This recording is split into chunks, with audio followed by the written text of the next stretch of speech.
Without realizing it, over the last 33 months, I have allowed myself to become a tortured artist. On the outside, it looks like I've been disgustingly locked in, getting my clients' results and creating a lane for myself as a sports videographer slash video editor in the sports world. But by the time you reach the end of this video, you understand why I've lost more than I've gained by freelancing over these years. I would love to sit here and act as if I've got it all figured out as I share the things I am implementing to slowly crawl out of the hole I've built for myself. But realistically, if I know one thing at all, like if this creative industry has taught me one thing at all, is that I know nothing at all. And I never know what's around the corner. And this is the truth about being a solo creative, because I have been disgustingly locked in, but unfortunately, it's cost me even more. 2025 was a shambles, and there's three main reasons why. One, I'm financially. I started the year in debt. Like I started 2025 in debt, 2K into my overdraft. There are some months where I don't know how I'm gonna get to shoots. There were months where Adobe's canceling my subscription. There was times I was actually having breakdowns because I was like, what the fuck am I doing with my life? I'm in debt. Why am I continuing on with this? That's number one.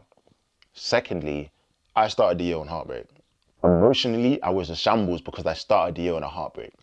I'm not gonna get into that. However, as a creative, you depend on your emotions as a guidepost to make decisions. So when I can't make decisions because my internal clock, my internal judgment system is deregulated, that's gonna fuck me up. There were times I'm crying my eyes out and then I gotta lock in and get to work and edit. Like it's insane, and that stuff will literally mess up your brain. That's all I'm gonna say about that.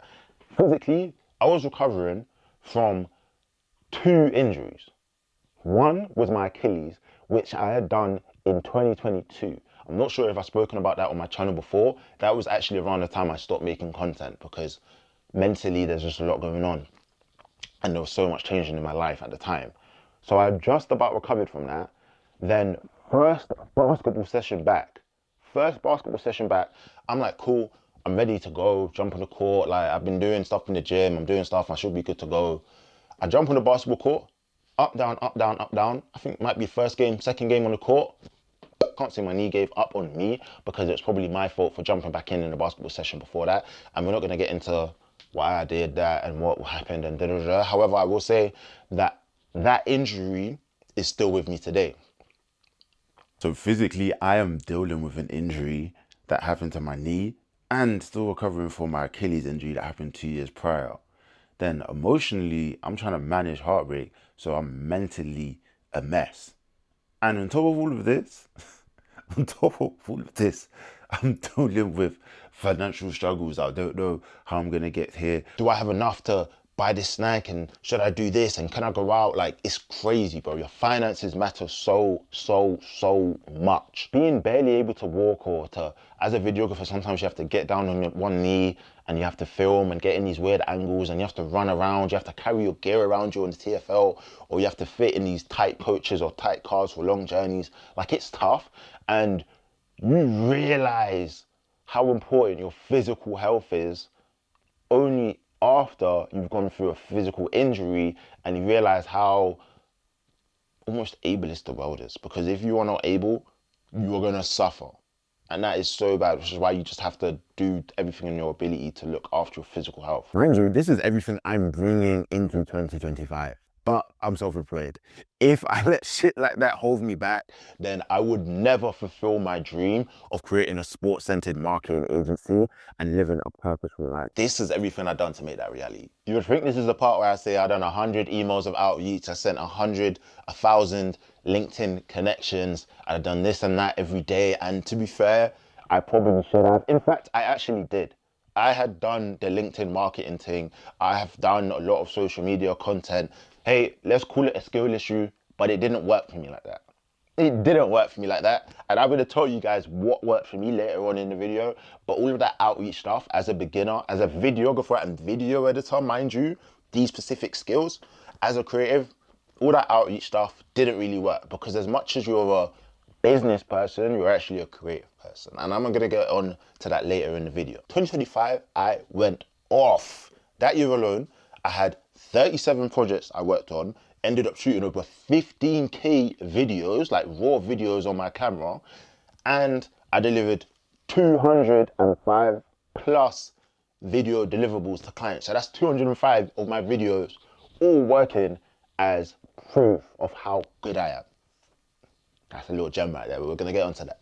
I'm gonna explain why that's a gem in a bit. The amount of work it takes to do that, physically, mentally, financially, spiritually, emotionally, is underrated, like it's understated. I cannot tell you how much work and how much effort that takes.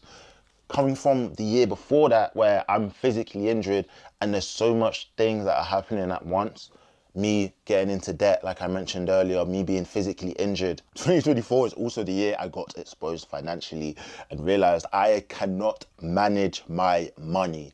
And realizing that as a self-employed creative is dark, but thank God I was at home and I had a roof over my head. Despite the fact I was paying rent when I probably shouldn't have been, I'm still grateful I had a roof over my head, because if I needed to say, and I needed to say I can't pay rent anymore, that was a conversation I could have without getting kicked out, without having to go to a hostel, because I'm still living at home.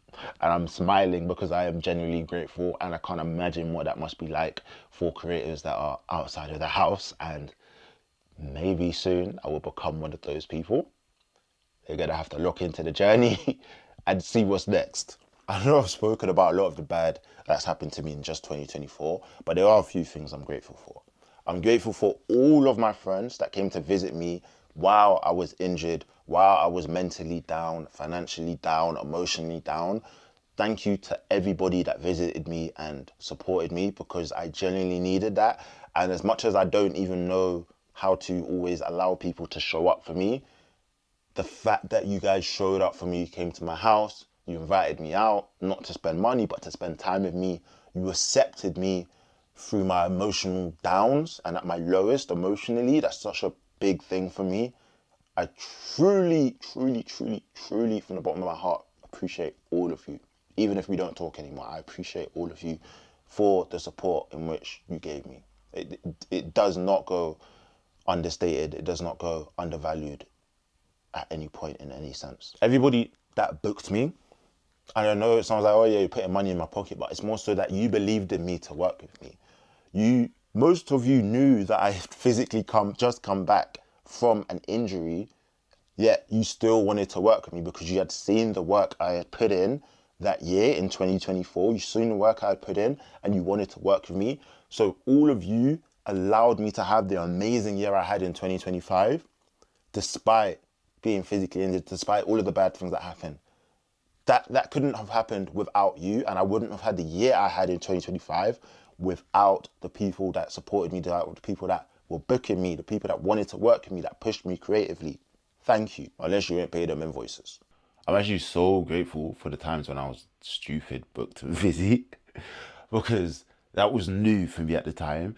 And there were times I was so busy that I had to work with other video editors. There were times I was so busy that I had to say no to projects. There were times I was so busy I had to push people's projects back so I could deliver to the standard in which I knew I could deliver, because there was just so much going on and it was my first time experiencing that. So I'm super grateful. Before I get into the projects of 2025 and how that year went, there's a few projects from 2024 which I want to spotlight that I believe changed the directory of my career. If I had to pick 3 out of the 205 videos I created in 2024, then these are the 3 I would choose. Number 3, 100% changed the direction of my career, so make sure you watch and listen. Number 1 is the Hoopspace clothing release. I had one of my favorite creators, Gayukan, I cannot say his name, is a fashion creator, and this was my chance to imitate some of his work and to obviously give my own spin on it. The shoot was also last minute, i.e. we had about a week to come up with the idea, to shoot it and to edit it. So I had to be in flow state for an extended period of time. And I believe it was also one of the first things I had shot with my effort shoot. So of course I'm gonna love it. So that was my first spec ad. It got over 10K views and the account at the time had about 3K followers, I believe. Project number 2 is Ball Out. The reason I love working on Ball Out that year, which was my first time doing courtside live editing as an event is happening. I had to learn how to quickly edit videos on the spot that go viral. And I think we got over 1 million or 2 views throughout the content we put out as a team throughout the course of the event, which was amazing. The third one is a highlight video for London Post. I was looking for work, doing my outreach as I was doing in 2024. So technically, maybe outreach does work. I was doing my outreach. I messaged an account on Instagram I messaged a team called London Post. I seen they had a match, messaged them. I said, hey, I've seen you guys have a match. I would love to come down and shoot your match. They responded back to me, hey, unfortunately, we don't have the budget to pay you for this, but we can give you a media pass and get you in if you would love to create some content for your own page. I thought about it and I said yes, because I had literally just came back from an injury. So I was hungry to get work in, even if it was unpaid. Like, I was like, yo, anything, I'm on that. Like anything, I'm on that because I need it. Like I need work, I need to get my portfolio out there, I need to get myself, I need to get my name out there. That was the whole motto for 2024.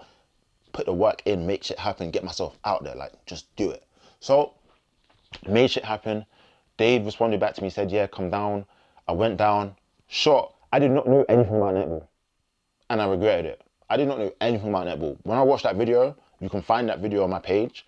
I might maybe play it here or something, or just like put a link to it in the comments or something like that. And that video was terrible. Like, I think I literally just had videos of the shooter because I didn't understand netball. So I was filming it like a basketball match. And I think after I filmed it, I realized most of my clips are only of one person. I didn't understand the positions, didn't understand any netball skills, didn't understand what made the sport good. And you can see that in my videos now as somebody who loves the sport. Netball's a great sport, guys. You guys need to lock in and actually try to understand it rather than just trying to compare it to sports that you understand. If you don't understand netball, that's a skill issue. Just say that. And that first video sucks. However, off the basis of that one video, I cannot count the amount of work I've had in netball and with London Post off the basis of working with them, and all stemming back to that one video I done for them for free. Because I done the one video, then they called me back for another shoot, which was a side project they had on. Then they had another project that they wanted me on. Then they wanted to shout me for the season because they'd love working with me. And that first season working with them, we won.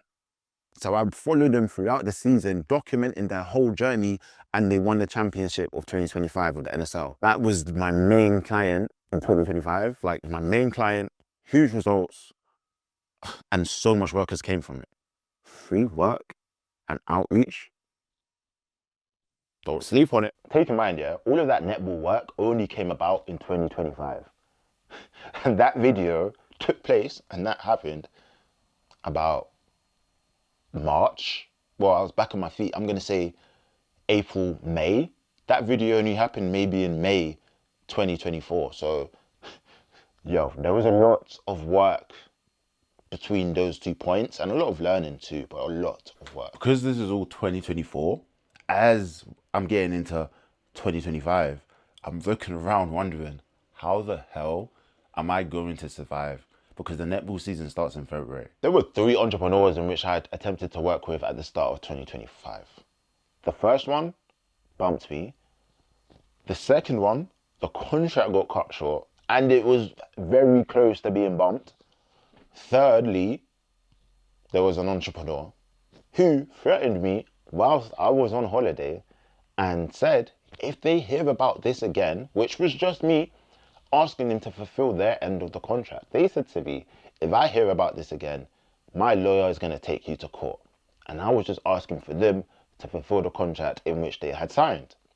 So that's 3 entrepreneurs in a row that decided they did not want to bump me. And there's a lot in which I've learned from these 3 situations and other situations, mainly working with entrepreneurs. I guess heartbreak was truly the theme for 2025. All of this happening is why I would say you never know what's around the corner as a self-employed person. For better and for worse, you never know what's around the corner. That's like lesson number 1. Contracts and signing contracts is lesson number 2. Keep watching throughout the video. I will keep dropping gems about just lessons for entrepreneurs and things I've learned amongst this journey, because you got to learn. You got to learn to avoid the torture as being a self-employed creative. By the end of February, I thought I was probably going to have to quit. However, I had finally signed my first pro sports team, London Pulse, playing in the Copper Box Arena. What? It was finally time to eat, and we're halfway through March. In the course of 3 months, I went from not knowing a single thing about netball to seeing my team win the grand finals and documenting it all on social media. And of course, developing a great understanding and love, genuine love for netball. We had some crazy viral videos getting 100k, 50k. We were averaging about 20k like on game day, stuff like that. Like, it's mad.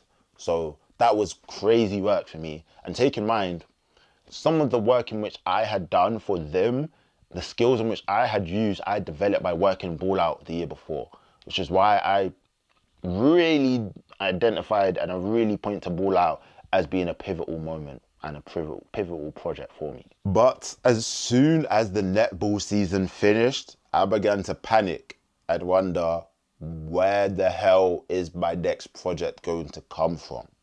Where is my next paycheck? Can I keep on doing this? Because I didn't know what was next, but instead of crying about it, I put my head down and locked the fuck in. This was my motto for 2025, make shit happen. I'm gonna give you an unredacted version because I'll probably have to use social media. My motto for 2025 was make it happen. You know what I want to say? Make shit happen. That was my motto for 2025. Clean and the real version. Bro, I was going to events on my own volition. I went to the ISO Hoops, I went to Pro-Am, and I went to Jordan the One. Across those events, I was trying to put out as much content as possible just to get noticed, because I just thought, bro, if I just put myself out there and I am good enough, the work will come to me. And as true as that is not, I believe that to be true, because if you were just that great, like if you were that great, you will attract some kind of work. Like, you will get noticed because you are that great. However, I will say, and let's make this lesson number 3, working hard is not good enough. It's more about being seen. And on top of that, you actually have to be seen by the right people. And if you always wait for things to come to you, then the type of people that are going to be coming to you may be a bit questionable. They may be coming to you because they see that you don't actually know your worth and they can manipulate you. This is something you have to work out. This is something you have to look out for as a creative. This is lesson number 3. I wish I could wrap it up into like a catchy thing. Point number 3, we're going to make this initiating as much as you receive. Because if you just wait for things to come to you, they may not be what you're actually looking for. And if you always just go out there, you may be trying to force things that you're not actually ready for yet. However, you got to find a balance between the two. At least that's what I've learned doing both. Oh my God. By the time it got to August, I genuinely thought I was going to have to quit, because June, I finished netball. July was dry as fuck. I don't think I got any paid work in for July. August, I'm starting August. My accounts are minus because I'm still carrying that debt around, mind you, from 2024. Whether it's at 2K, whether it's at 1.5, 1.7. So that's going on. And I'm like, bro, what the fuck? I'm gonna have to quit because I don't know how I'm even gonna get to some of these shoots. That's around the start of August. However, at the end of August, it turned out to be one of my best months to date. How the fuck does that happen? Like, how the hell does that happen? I literally remember having conversations with one of my guys, telling them at an event that, like, bro, in August I thought I was gonna have to quit. And then it turned out to be a month where I've made the most money I've ever seen. Now, unfortunately, I didn't get all of that money in one go, because someone I was working with, I don't know how much I can say because technically they made me sign an NDA, but if I don't tell them the name, then it should be fine. Someone I was working with that month decided not to pay me for, I'm not going to say the exact amount of days, because maybe that will implicate me a bit much, but the work was in August. They was meant to pay a deposit. They did not pay, which we'll get into deposits a bit later. They did not pay the deposit, so that was a red flag. They paid me in November. Crazy. I can't believe it. How the flip are you paying me in November, bro? Mad. This was the month I didn't have money to get to shoots, bro. There were times I was having breakdowns because I was like, how the fuck am I going to get to a shoot, bro? Like, genuinely. I was like, what am I going to do? How am I going to find money to get to a shoot? I'm at my account max. Like, I'm at my account max limit. I'm thinking, how am I going to get paid? How am I going to get money to go to a shoot, to go to these shoots? Because right now, I have no money in my account and I don't even have any overdraft left to spend. This is what I done. This is lesson number 4. Start taking deposits. Biggest finesse, and I don't even want to call it a finesse because that sounds like manipulative and it sounds bad, but it's very simple. Like, in our industry, people take deposits to secure work. Because if you're going to have people that are cancelling work on you last minute, that means that you saved a date in which you could be working that you're no longer working. So a date in which you should be getting paid, you're no longer getting paid. So how are you meant to build a secure life like that? Like, how are you meant to have any type of sustainability like that? Like, I'm going insane, wondering, looking around for sustainability. I'm looking around for sustainability. How can I make this more sustainable? Because it's not sustainable. Then I get the idea, and I've seen it on social media. I'm not reinventing the wheel here. Deposits, bro. Lesson number 4, take deposits. The reason we take deposits as creators is because we need to make sure that the work is coming in and it's locked in. Anybody that's not serious, they're going to F off. And you're still going to get people that aren't serious and they're going to try book you last minute. But then you are more in control and you can judge based on how many deposits you have, because once somebody has paid you, that shoot is pretty much locked in. Like, honestly, I've been taking deposits for just over a year now. Yeah, I've been taking deposits for shoots for just over a year now, whether that's 10%. I started off as 10 or 20%. Sometimes I'll move it to 20%, depending on how big the project is, the amount, etc. So it ranges anywhere between really 20 now to 50% on average. The reason we do that is we want to know what's coming in that month. Anybody that's not serious or doesn't have the money isn't going to be able to pay a deposit, then your shoot's not guaranteed. I do not save a date for people until they pay a deposit. I do not start work for people until they have paid a deposit.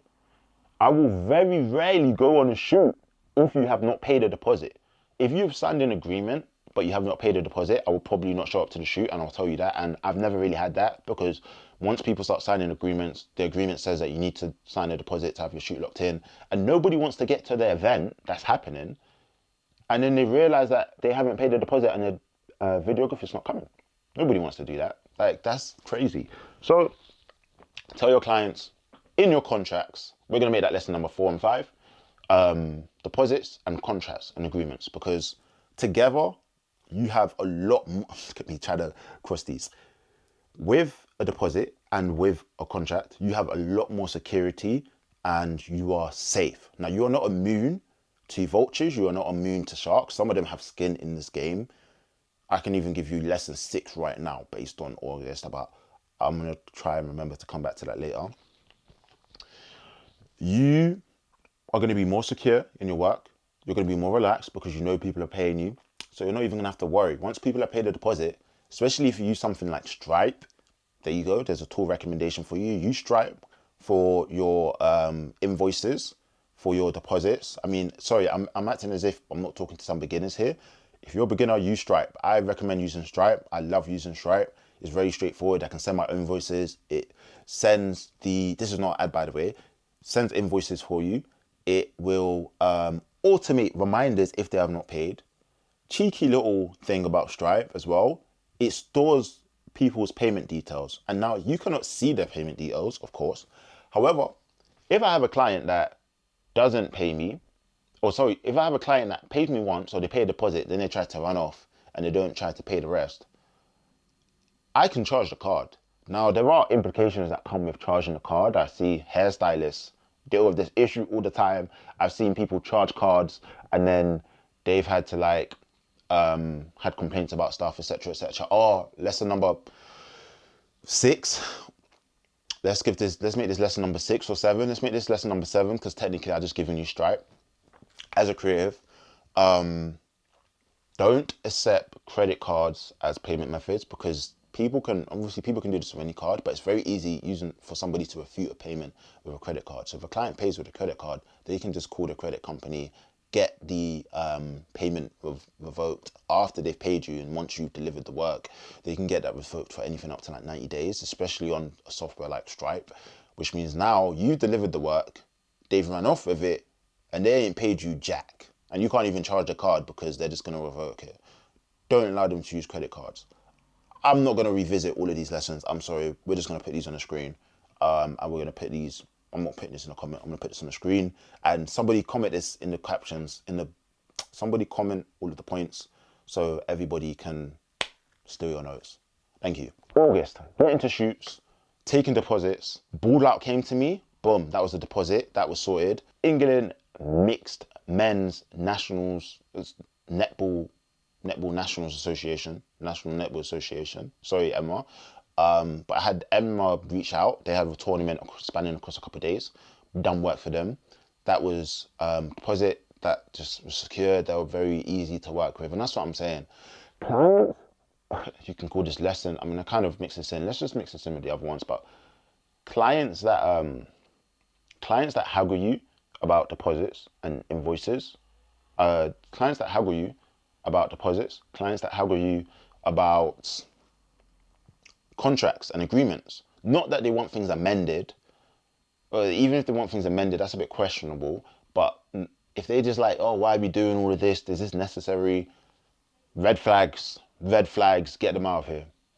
Don't entertain it. Get them out of here. Watch out. Like, once they start doing all that, take more of that deposit up front, because they're trying something and you're not going to know what until it's happened 100 times. What else did I have? I also had LBA coming that month, and I had a secret project in which I cannot name, because if they ever see this, having signed the NDA, having them constantly threaten to take me to court, I believe that they will probably try something if they ever see this video. Now, that project was for a good amount of money. It was great pay. I will not disclose the amount of pay. I will not disclose the period in which I had done the work for the client. Just know it was throughout the month, but there were multiple projects I also worked on. And some in which I haven't named, maybe. This client, yeah, they didn't pay the deposit, but they rebooked me about 2 weeks before the event. They said they was going to book a deposit, but because of how last minute everything was, I thought, you know what, it's for a good amount of money. They seem like lovely people.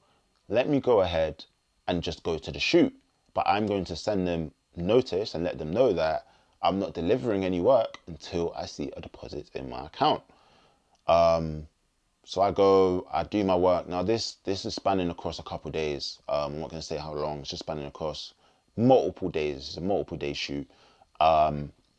So like, I'm going to go film, and I'm just not going to deliver any videos, because then they don't have anything until they pay, and then I can send them, which this is all in my agreement. So I'm not breaking the law. I'm not breaking the agreement. They said on the first day, oh, that should be landing in your account soon. They said on the next day, that should be landing in your account soon. I told them, hey, nothing is in my account. I was like, oh, that's odd. And the next time I followed it up, I won't disclose the amount of time, they were like, oh, that's odd. Oh, we'll try again. Followed it up later. That's odd. At this point, the event's done, and they're just not getting anything back. And they seem really cool about that, which is annoying, because if they're not stressing about not getting the content, I don't really have much to hold over the client. At this point, I'm kind of giving up, and I'm annoyed. It was going to be more money than I'd ever seen in one payment, and yet I'm fighting for it. Like, I'm fighting to get this released, not physically fighting. I'm not being rude, etc. Don't try it. Might tell as if they're going to watch the video. This obviously spans on from April month up until November. But August was a great month. I had work, I had deposits land, and as much as I didn't get full payments for everything in August, September was carried by the fact I had work hanging over from August. So money is now landing in my account for last month's work. And that has now sustained me. Deposits sustained me throughout August. Final payments sustained me throughout September.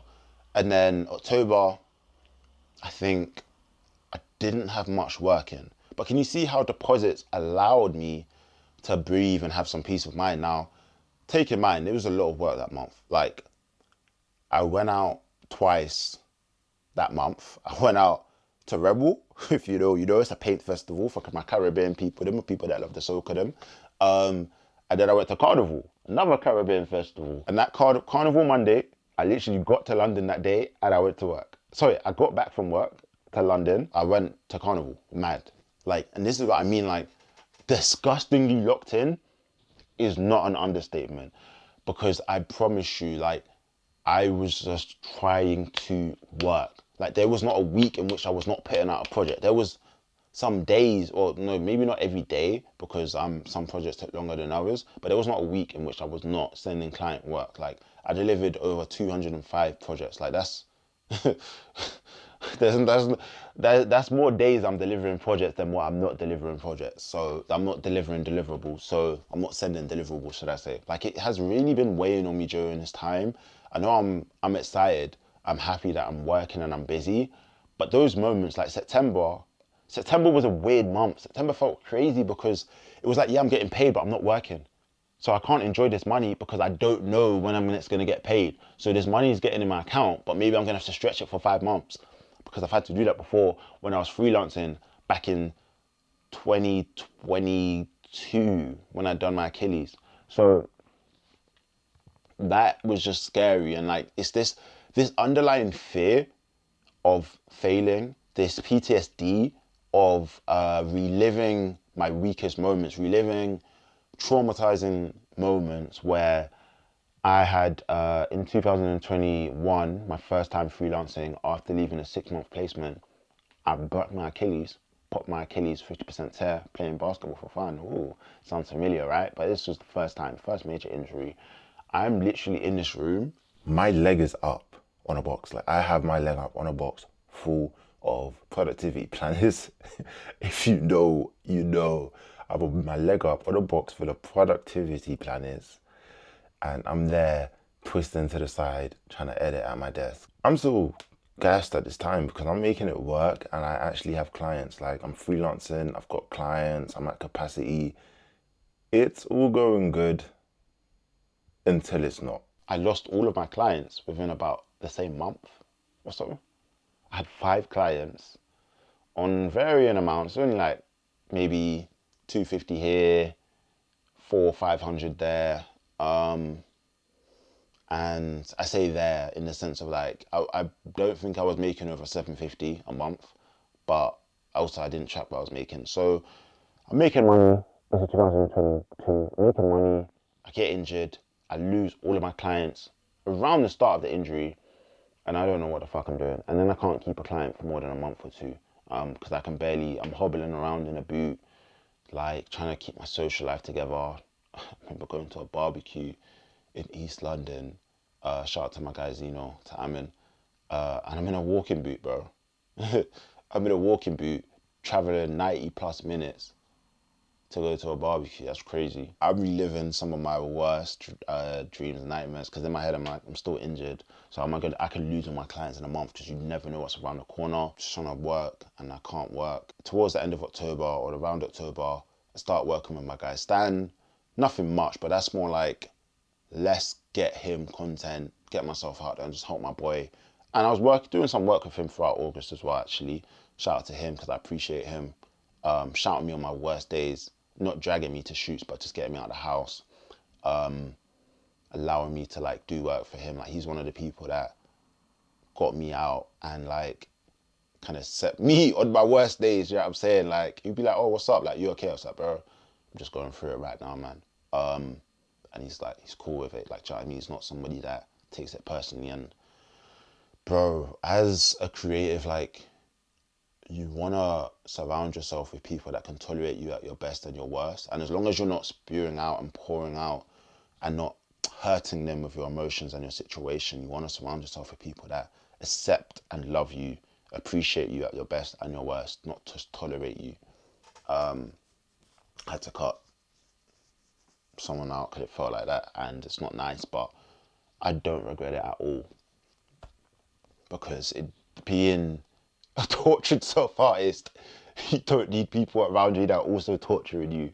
Like, I'm torturing myself enough, and I don't need this from anybody else. November 2025, I get paid.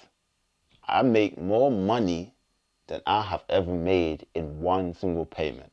Because the payment runs. Now, this client is stressing me out a bit, and that stretches on. In going into the new year, they start threatening me because I started being like, well, late payments, this and da-da-da-da-da, and it was just a lot back and forth, and I ended up coming to an agreement, which I am very happy with our agreement, and I do not wish to revisit our agreement. Thank you.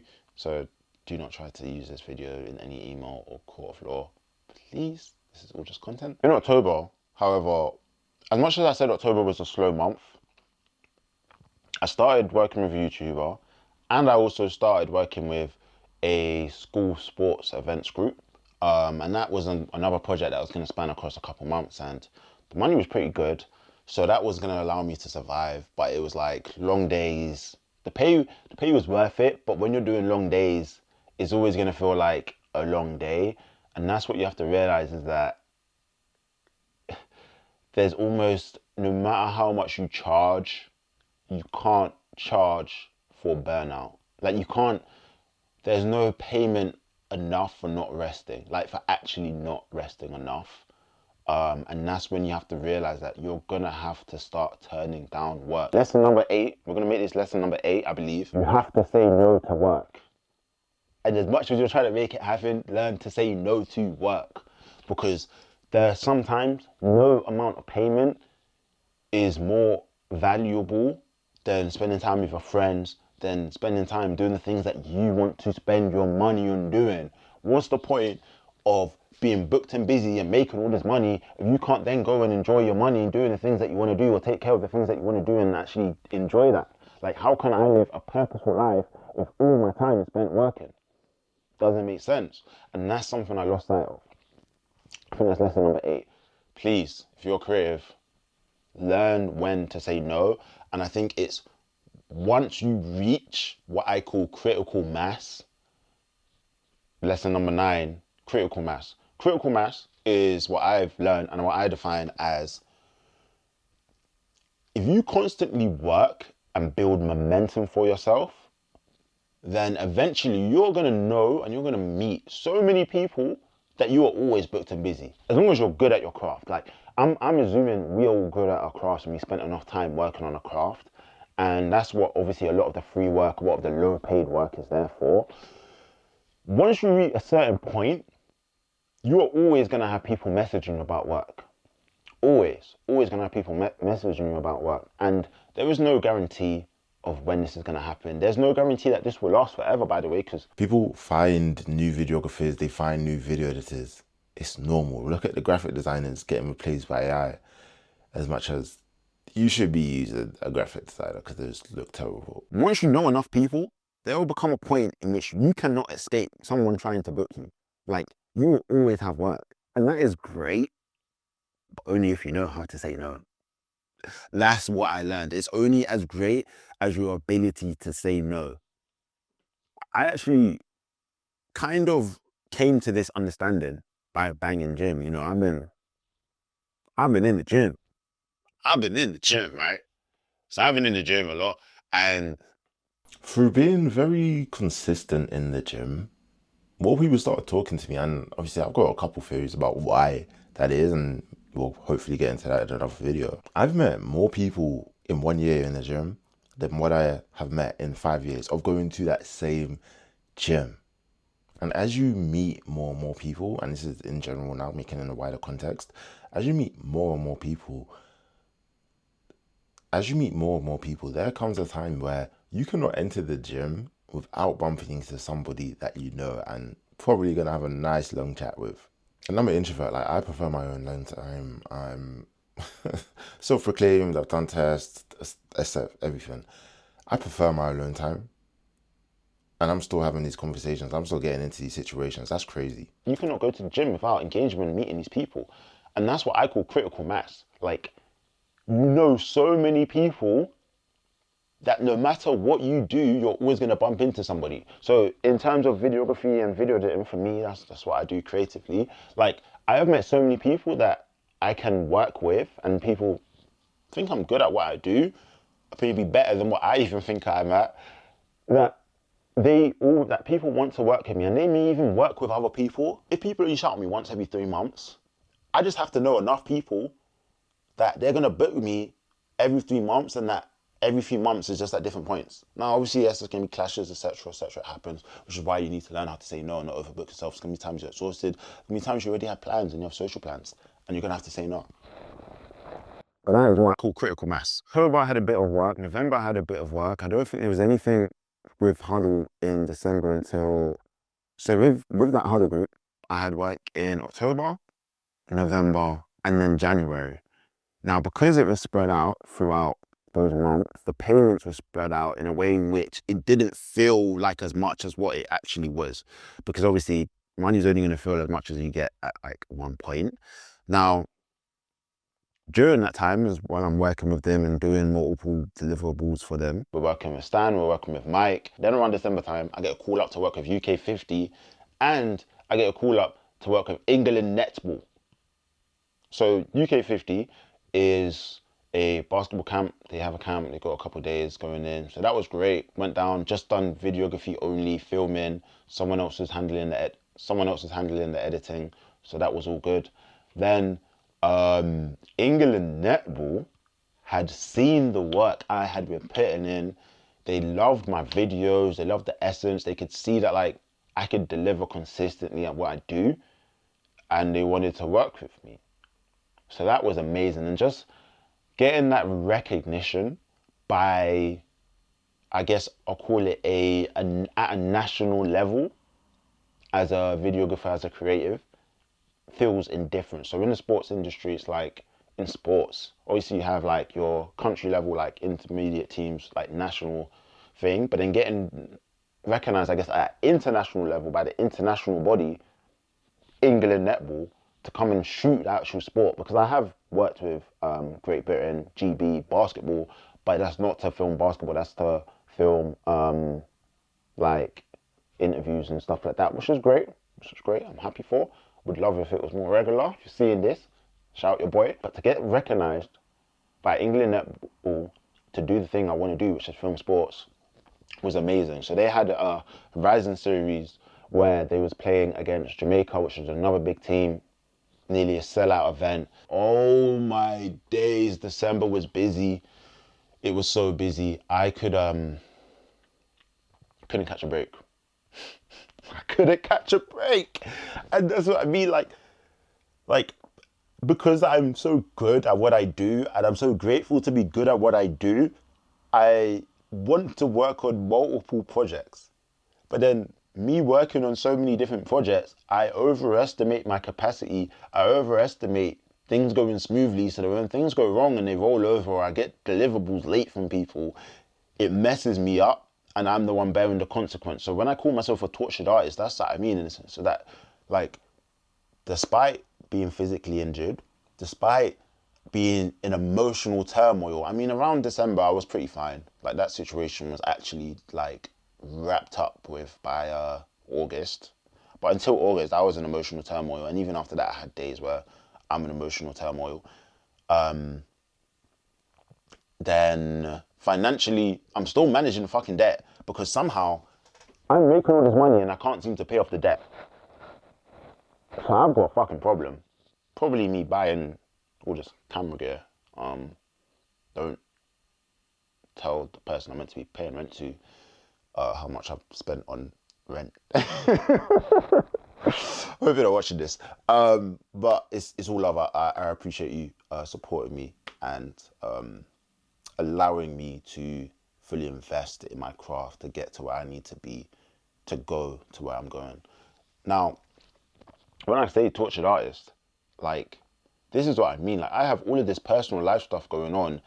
December, there were some personal things going on, which I'm not going to speak about in this video, but it means in which I can no longer sleep through the night. And I have work due. I can no longer sleep through the night, and I've got work due.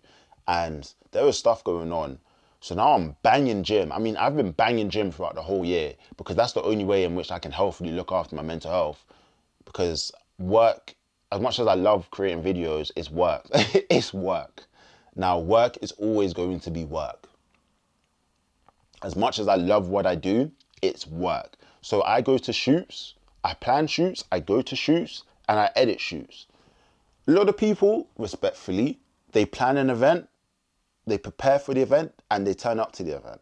Usually. Maybe they'll review it, but they're not doing like full-on days worth of work post-event. Do you know what I'm saying? Of like editing. And that's what people don't realize. Like, when I say tortured artist, like, this is what I mean.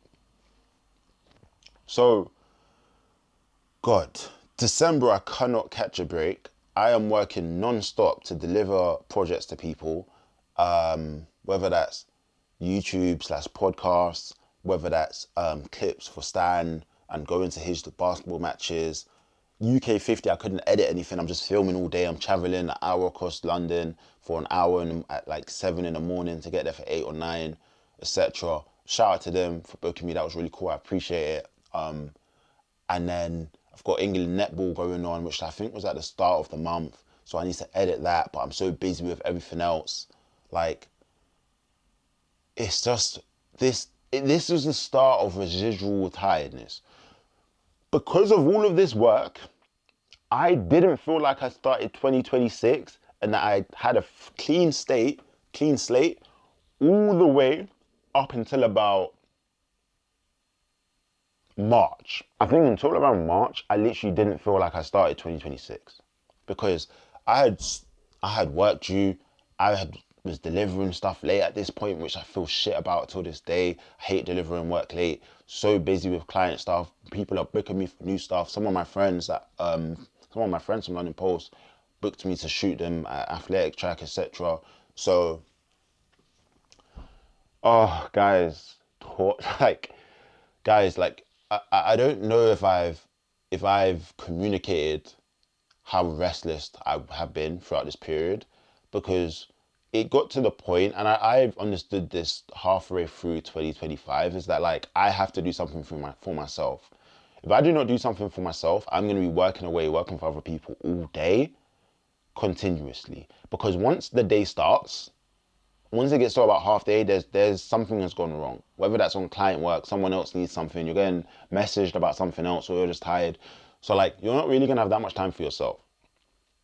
Which is why I started going gym religiously in the mornings. This is why 6 a.m. gym sees me. Now it's a bit late, it's a bit 7:30, maybe 8-ish, 7-ish, I'll say. But morning gym is the way to go for me, because at least then I have the rest of the day to get ahead on client work and to do everything. I was working through Christmas, and I've worked on Christmas Day before, but this year was different.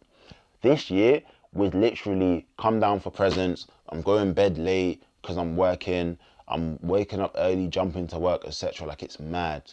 Like, it's insane, bro. I'm restless. Like, I'm exhausted, and I'm pushing through the restless on minimum 6 hours sleep. When I say minimum, my body needs 7.5. I can get through on 6, but not for long, like not continuously. And I've had to learn to just keep myself awake. Before we move on to 2026, let's recap the ups and the downs. And I'll get to the stats and stuff. I'll put it in a video, etc. So there was a bunch of highlights. Like, I think I've made that abundantly clear. There was a bunch of highlights. And I want to make it clear, like, even talking about this, like, it feels good and it sounds good. It's just the pain and everything in which I have to carry with me through all of this, which is torture. Because honestly, 2025 was a dark, lonely, and depressing year. There were days I had breakdowns before shoots, whether that's just because of my emotional life or because of like my finances affecting my emotions, etc. And just questioning where I am and what the flip am I doing in my life. Being broke, always being alone, doubting myself, and especially to do with what had happened in 2022 when I was freelancing. 2025, here's the stats. We shot over 15,000 raw videos out of a camera like the one I'm filming on now, across 35 projects, delivered over 207 deliverables, and obviously got way over 2 million views. Like, I think one video got 1 million views, and then London Post, I know, got 1 million views. I mean, if I've done 207 deliverables, on average, my videos be getting like 10K. So, I mean, of course that's less than a million views. But yeah, I'm just saying. I'm just saying, because obviously we're gonna have those crazy viral videos as well. So that was a really successful year, and I'm genuinely grateful. I'm genuinely so grateful, and I'm glad. It's actually making me happy because I'm past all the pain. I'm past a lot of the pain. My knees even stiff today. I'm past a lot of the pain which I was carrying at the time, which means I can actually finally appreciate the good. Because when you're in the middle of stuff, you cannot appreciate what's going on. And I'm carrying stuff around with me so much, and I'm carrying like so much pain just by myself a lot of the time. Yes, I have friends that are there for me, but there are moments that I am alone. A lot of the time in which I'm alone, there are people in which can show up for me. There are some of my friends like Abby, I appreciate you so much, where we'll meet up, sit down, and we'll just talk, and she'll let me just talk and genuinely express how I feel without judging me, because a lot of people judge me when I talk about how much I think everything sucks, because it genuinely feels like that, and there's so much going on, and so much I need to do. However, now that I am past all the bad and a lot of that has actually finished, that's put down a lot of it, other than really my injury. I'm still paying off some of my debt, but it feels a lot more manageable. I can appreciate how much work I've done. I can appreciate that I've been booked and busy. Like, I can feel happy. Like, I'm talking about this, I feel happy. So it's fucking torture, because I had to go through all of the pain, had to tell people that no, like, it's really bad, and like people were like, why do you sound so spiteful, and why do you sound like you hate what you do? I'm like, no, I don't hate what I do. I just think my situation, everything going on around what I do, makes it suck, and there's a lot on which I had to learn. So hopefully you guys can learn from a lot of the things on which I have learned to get to where I am today, to avoid becoming a tortured artist and just being the joyful, constantly inspired, blissful, educated, like, amazing artist which you probably desire to be, whether that's you or someone around you. I thought this video was going to be like 40 minutes, but this is what happens when you take 33 months to make a video. This is truly disgustingly locked in as a self-tortured artist. Based off the year I just had, like, it's chaotic, but I'm on fire, for better and for worse. Like, internally, externally, my momentum, my source, everything's on fire. So 2026, start of the year, the project that was spanning across multiple months for the school tournament project, they had the finals wrapped up in January, which was great. Post, our contract got kicked off at the start of the year, so that was great. Now that was rolling, that was settled, and I'm still working with Mike, and I'm very busy bouncing around between these projects. I'm doing like 4 podcasts a month, I'm doing 4 YouTube videos a month, I'm doing 12 videos a month. I'm also doing finals videos, I'm doing weekly videos for posts, etc. So there's a lot going on. Overworked like hell. But yeah, like, I'm working, like, the ball is rolling and it's on fire. And I've got all this momentum from 2025 still with me. Like, so it's really going great. One of the main projects I worked on in this time was the Moxton clothing line release. That was the first time, well, second time now, going to an athletic track and doing something on there, which I have a pull toward athletics, and I wish I booked more, but I probably just need to do more track work first. I want to do more athletic work. This guy, Rory, dropped his clothing line, Moxton, and it's for runners, it's for hybrid athletes, etc. And it's just based around that sort of lifestyle. Now, that was a great shoot. I got to try out a bunch of creative things, and it was just different. So that was like almost full circle, or benefiting from my experience with working on that clothing line drop with Hootspace, because then I can then take my experience and use that for this Moxton release, which is over a year later. And I have had some somewhat speckish ads, but this was kind of a one-to-one of taking that mindset and everything I learned from that into that, which was really cool. Summit Seekers, been with Summit Seekers. I've actually been on a couple of hikes with them already, like, throughout the year, because it got to a point throughout being a tortured artist in 2025, I said I need to do some stuff for myself. Like, I even have a list on my phone of things I'm looking forward to, because it got that dark. We're going to make that point number 10. As a creative, if you believe you're self-tortured, if you believe you're depressed, if you believe you're going through it, make a list of things you're looking forward to throughout the year. And this is a list you can always add to. This is friends' birthdays. This is things you're going to do for yourself. and try and make sure it spreads out throughout the whole year, because if you have nothing to look forward to, it gets very dark very quickly. Whereas if you have a constant reminder of things that you can look forward to, at least you can have that peace of mind. So let's make that list, please. Like, you make that list. That's number 10. That's one of my favorite things. So yeah, I need to make one for this year, but I've made more personal time for myself, so I don't necessarily need a list. Can I put things in my calendar, etc.? I had worked with Summit Seekers before in 2024, as I had just left my job. It was one of the first projects I actually worked on being self-employed. Then they had their 2-year anniversary this 2026, so we had the cool video to put together. Taryn's cool. So that was real fun, putting that video together, shooting that. Another different to my usual portfolio, and it was more of like a formal shoot. However, I love it, and it was different, and it's the type of different work I want to do. I wish I had the name for it. But yeah, I'll put maybe some like shots of it up in here, or just overlay it, maybe, because I'm allowed to do that, because it's in my contracts. So yeah, but check them out as well. They do hiking. I'm with them all the time. I had some other cool work with a group called Storytellers as well. Shout out to them. That was something really different. They do verbal storytelling and live storytelling. I should have actually watched back the videos and stolen some of their techniques. They was making a course where selling for a workshop where thing. Oh my God, I forgot. I had a workshop. I had my first workshop, like a proper workshop, hosted in collaboration with LBA in January. It was the day I was leaving to go Super Cup for netball as well, so I had to leave early. I really enjoyed doing that workshop, and it's something I want to implement more. It's partly why I'm making this video, actually, because I want to do more workshops. So if you want to join one of my workshops, we had 10 people come through to my last workshop, and it was free. Whether they stay free or whether they don't stay free, I'll let you guys know. I'm still deciding how I want it to work, but we are going to be doing more workshops, because as much as I want to build this creative business that operates in the sports marketing industry, live this purposeful life, I want to give back. Part of my purpose is giving back. I believe that's part of the reason I'm on this earth. People were all here to give back and to pay things forward. So like, I want to share my knowledge. I want to share the things that have allowed me to do all of this work. Like all of these 207 plus video, 205 plus videos over the year, like everything I've learned in such a long time, for better and for worse, all of my fuck ups, because there's a bunch of fuck ups on my shoots which I haven't told you about.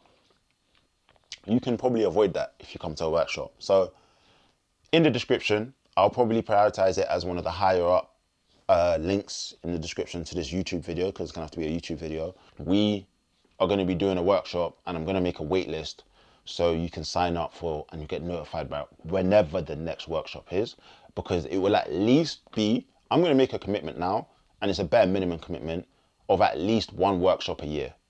Now, I've done one workshop this year in 2026. However, I'm going to do 2 this year. I'm going to be putting on another one.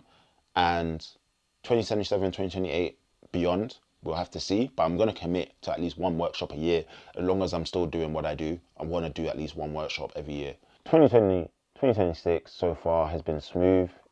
I've slowly been trying to bring myself down and take myself away from being a tortured artist. We are only 6 months into 2026, but I am learning and I'm implementing the things in which I've shared throughout this video, the 10 lessons so far, and I've got a few more to share with you. I'm removing myself and stepping away from being that self-tortured artist. So it's been a fucking journey. I've definitely got a long way to go. I think the tips I have shared, and which I will be implementing, I'm constantly implementing, will allow me to remove myself from being that tortured, self-tortured artist. I hope the rest of 2026 is kind to me. I never know what's around the corner. We never know what's around the corner. We just hope it's for the best, preparing for the worst at the same time. Now, to end this video, I'm gonna go over the remaining tips for anybody that is a creative and you want to avoid being a self-tortured artist, or you're already a self-tortured artist, creative videographer, and you want to step away from that. 11 is one of my favorite numbers, and this is one of my favorite points in which I've learned, I think, about last year. Whatever you have to do to get somewhere, is what you're probably going to have to do to continue moving forward, to get to where you're going. I say this in the context of sacrifice. So a lot of hustle culture teaches us that we have to sacrifice and make sacrifices to become. We have to cut people off. We have to miss out. We have to abandon ourselves to become this mystical, golden version of ourselves. And as much as I do believe there is a time and place for sacrifice and to give things up, especially like vices and things that are unhealthy, point blank, things that are actually good for us, not just modern comforts, but like spending time with friends, reading books, going to the park, going to the gym, our health, our mindset, our peace of mind. We shouldn't be sacrificing that, and especially not long term. Things like gaming, even like gaming is probably bad because a lot of people overdose on the gaming, for example. However, you have to learn balance. So with sacrifice, you need to have balance. Otherwise, sacrifice becomes self-depreciation and you're just cutting away at yourself constantly. Perhaps you can tell throughout like this video, like there's a lot of things I have sacrificed. Like I didn't spend as much time which I wanted to with friends, and that led to me probably being, let's just say a few things, but that probably led to me being emotionally worse off than what I should have been, being unable to handle things in which typical people can handle because they've got support system. And when I don't hang around with my friends who are my support system, I'm gonna suffer, and I'm gonna suffer a lot worse than other people. So when people say like, oh, like everybody goes through shit, and that is so true. Everybody does go through shit. However, those of us who don't have a support system are gonna go through things well. So I say all of this to say, for example, if you cut off friends and you don't spend time with friends for an extended period of time, the only way in which you're going to get to the next level, you're going to have to cut them off even more, and you're going to have to go even longer without seeing them. That is kind of weird yourself. I don't believe that's not sustainable. That isn't sustainable. Now, I'm not telling you not to lock in. What I'm telling you is to be intentional about where you're spending your time and make sure you're not abandoning the things that are important to you. Because if you have to, for example, I go to the gym a lot, yeah? And what I've learned is that the quicker I lose weight, or the quicker I put on muscle, more so the quicker I lose weight and I get ripped and I get my abs, is the quicker I'll lose them. So if I bang out treadmill, if I bang out incline walks for a week and I get abs because I've dropped my body fat, I'm gonna then go on a binge and I'm gonna get my uncle beer belly back in the exact same time frame I lost it. And that's not sustainable, and that's also not long-term thinking. We want to think long-term, we want to operate long-term here. So what we do is we figure out what can we manage over longest period of time. And also, where are the incremental breaks? Where are the incremental periods? This can even be point number 12 now.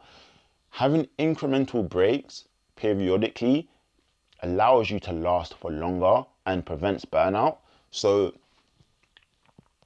having those periods, for example, I'm going to relate it back to gym mainly because I've been banging gym. I don't eat junk food or snacks really between Monday and Friday. Only on the weekend I'll go bakery, I'll have a frappo, I'll have 4 packets of Oreos, I'll have waffles, I'll have milkshakes, all sorts. I have M&S cookies, a bunch of M&S cookies. And that allows me to persist throughout the week. Now, at first I used to overindulge for sure. But over time it's like, well, I don't really need to overindulge. Like I'm just going to get sick.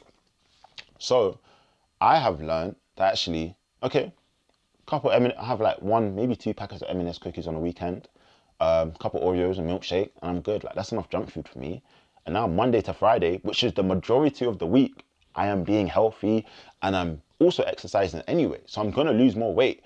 So net is positive, and that is more sustainable because even though I'm not maximizing how much weight I'm losing in the week, because I have those periods where I am eating unhealthy and eating junk food. Overall, I'm now able to live this lifestyle for 6 months, which is also why I don't believe in bulking or cutting. I just believe in eating what you gotta eat and doing what you gotta do. And it's also because I'm moderately happy with my body, so I don't have to go on a crazy cut. I don't have to go on a crazy bulk, because like I've done that. I ain't really done a crazy cut, but I've done that.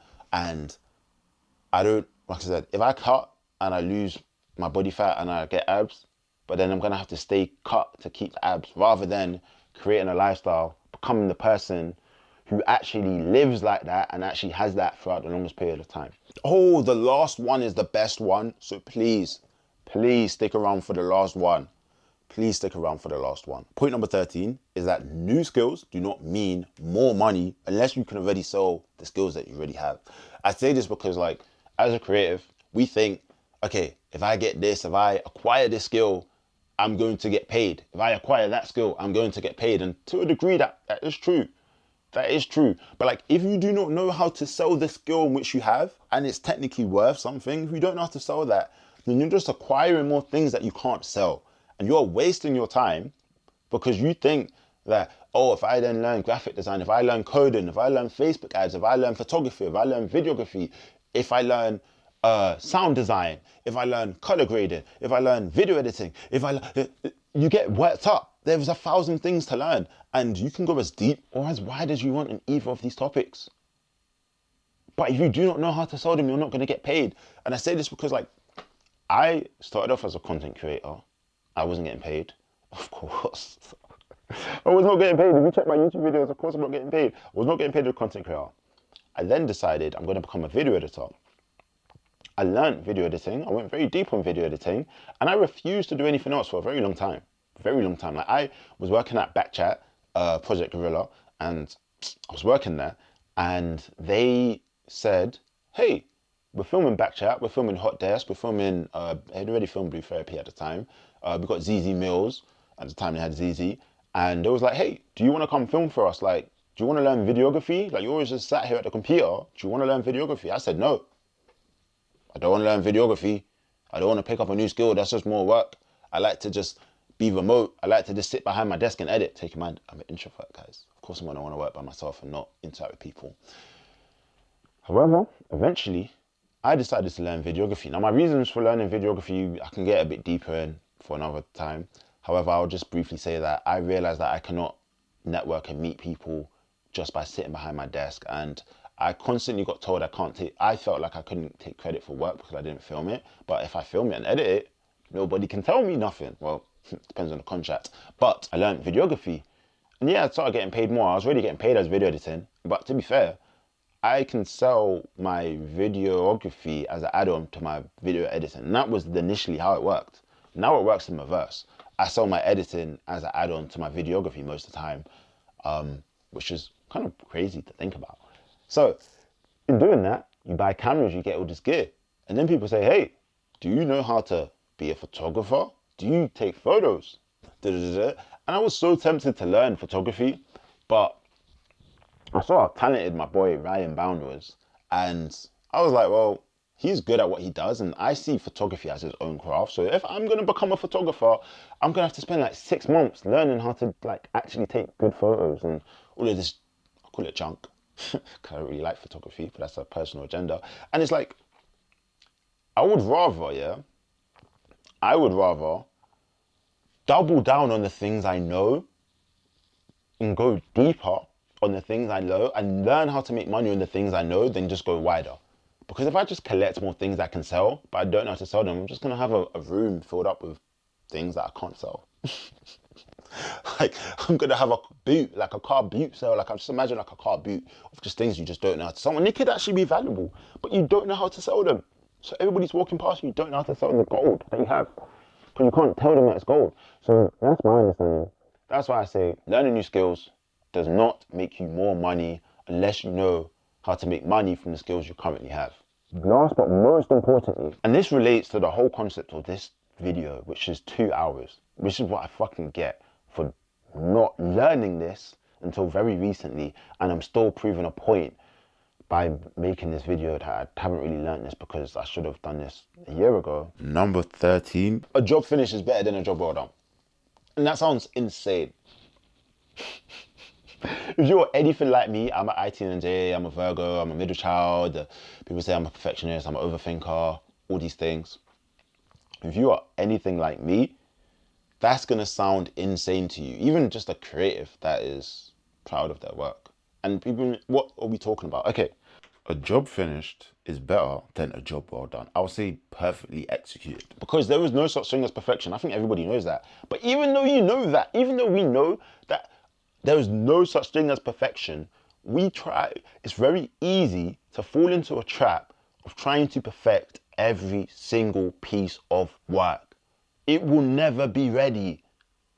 You see those 207 plus videos, 205 plus videos I've made, even the ones that have got the most views, the ones that have got clients, the most sales, like, none of those videos are perfect. I had to learn, especially working in netball, doing live editing, which has taught me so much. It taught me that it's better. Speed is sometimes more important than the quality of execution. Sometimes. And there is a bar. So I want to make it very clear that there is a bar to this, right? There is a bar to this. I want to make that very clear that there's a difference between half-baked and good enough. Now, as you get better and better at your craft, as you continuously hone your skill, your judgment of what's good enough is going to move up because you know what you're capable of. However, the people that you're working with, they know what you're capable of, for sure, but they are not capable of anything close to what you're capable of. So they're going to be happy with your 20% or even your 50% that's going to become your 20% and your 30%. Like, it's going to go down as you continue to excel. The same piece of work is going to move down in its standard, in your like potential of what you're capable of, if that makes sense. So something that you would have scored as like, okay, this is 100%, eventually it's going to be like, this is 8%, then it's going to drop down to your 50%, 30%, 20% of like what you're capable of, right? They're going to be happy with like your 50, 20, 80%, like, but most of the time, because that's still more than what they're capable of. A job finished is more important than a job perfectly executed. And this is why I have not dropped a video in two years. I'm going to say 4 years. It's probably been 4 years since I dropped a YouTube video. Now, there's other reasons for why I didn't drop a YouTube video. However, I will say a huge part of that is mainly trying to perfect ideas. Perfection is the beast of procrastination. Perfection is the beast, like the main weapon of perfection, like the final boss of procrastination, because you don't even realize that it's really just, we don't even realize that it's really just procrastination.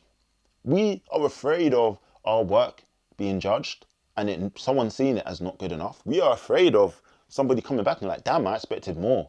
And I've had somebody say that to me, my boy, Hunter Stan, who's my boy, I love him. There was a piece of work I sent him and he was like, damn, is that it? Like, I wanted more. And that still hurts me, and I still get fear from that to this day, and I'm not ever holding that against them.